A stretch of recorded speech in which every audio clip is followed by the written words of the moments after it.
Радикализм, экстремизм, терроризм мемлекет іргетасын шайқалтуға тырысатын жат ағымдар туралы не білеміз? Діни радикализм бұл діндегі қайшы көзқарас. Дәстүрлі діни ғұрыптарды сынап, өздерінікін дұрыс санайды.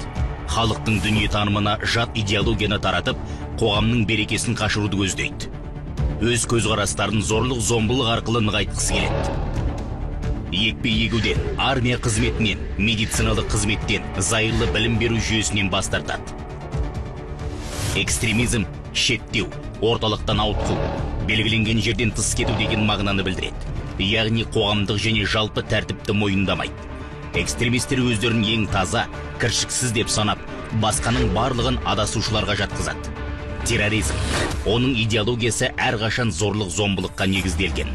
Ол қылмыстық жоспарларды жүзеге асырудың құралы. Терроризмде адам, ұлт деген белгілі бір конфессия жоқ. Барлық жас топтар оның құрбанына айналады.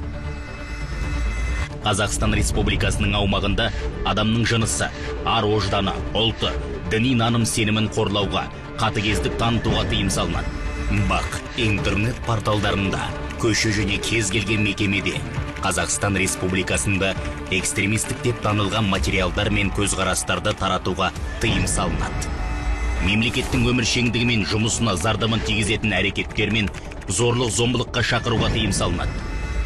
Осы әрекеттер үшін Қазақстан Республикасының заңнамасында тиісті қылмыстық және әкімшілік кодекске сай жаза қарастырылған.